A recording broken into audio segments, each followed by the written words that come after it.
Hello students, आज की video में हम लोग देखेंगे कि किसी भी केमिकल रिएक्शन को हम कैसे 30 सेकंड्स के अंदर बैलेंस कर सकते हैं।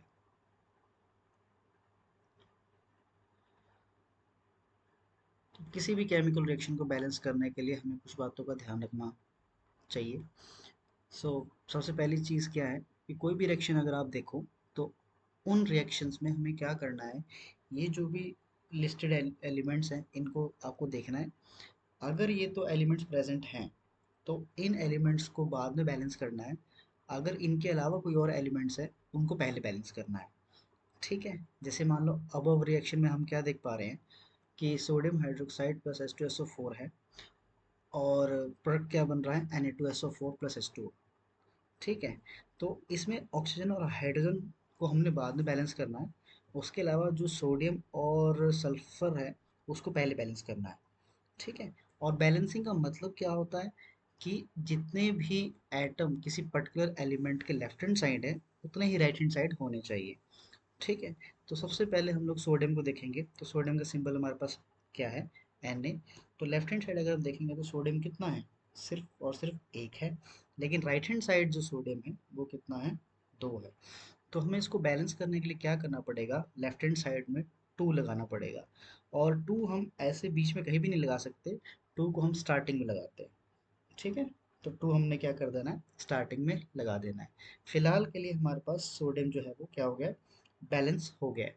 आप ऐसे टिक कर सकते हो अगर आप फर्स्ट टाइम कर रहे हो, सीख रहे हो तो, ताकि पता लगता रहे आपको कौन सा आपने बैलेंस कर दिया है, कौन सा रह गया है।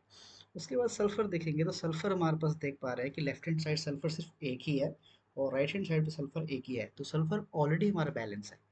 ठीक है, उसके बाद हमें क्या करना है, ऑक्सीजन को बैलेंस करना है। ठीक है, तो ओवरऑल अगर हम देखें लेफ्ट हैंड साइड ऑक्सीजन हमारे पास कितने हैं, तो जो एन, अच्छा एक और चीज़ देखो, जो ये टू मल्टीप्लाई हुआ है ये सिर्फ सोडियम के साथ नहीं है, ये टू स्टार्टिंग में लगा हुआ है, मतलब ये सोडियम से मल्टीप्लाई भी है, ऑक्सीजन के साथ मल्टीप्लाई भी है और हाइड्रोजन का भी मल्टीप्लाई है। मतलब ये तीनों एलिमेंट्स के साथ मल्टीप्लाई है।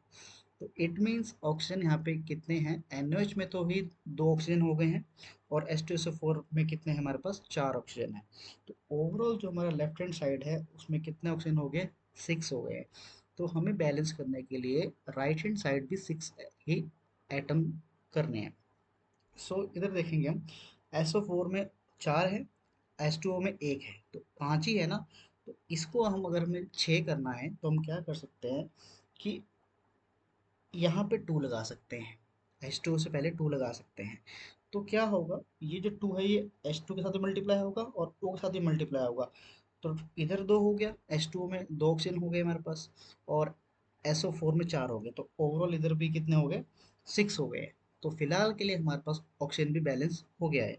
अब लास्ट एलिमेंट जो हमारा रह गया है वो कौन सा रह गया, हाइड्रोजन। तो हाइड्रोजन देख पा रहे हैं कि लेफ्ट हैंड साइड कितना है, तो NaOH में ही दो हाइड्रोजन है और H2SO4 में दो हैं, तो ओवरऑल हमारे पास हाइड्रोजन कितने हैं, चार हैं। तो हमें राइट हैंड साइड भी चार ही रखने हैं। तो हम देख पा रहे हैं कि H2O में ऑलरेडी हमारे पास चार है, क्योंकि जो दो है ये H2 से मल्टीप्लाई है, तो ओवरऑल कितना हो गया, चार। तो इस रिएक्शन में हमारा सारा का सारे जो एलिमेंट्स हैं उनके सभी एटम्स क्या है, बैलेंस है। ऐसे ही आप कोई भी केमिकल रिएक्शन को बैलेंस कर सकते हो। आपको ये जो कीप इन माइंड वाली बात है ये ध्यान रखनी है, इन एलिमेंट्स के अलावा बाकी एलिमेंट्स को पहले बैलेंस करना है, उसके बाद इनको बैलेंस करना है। ठीक है, थैंक यू स्टूडेंट्स।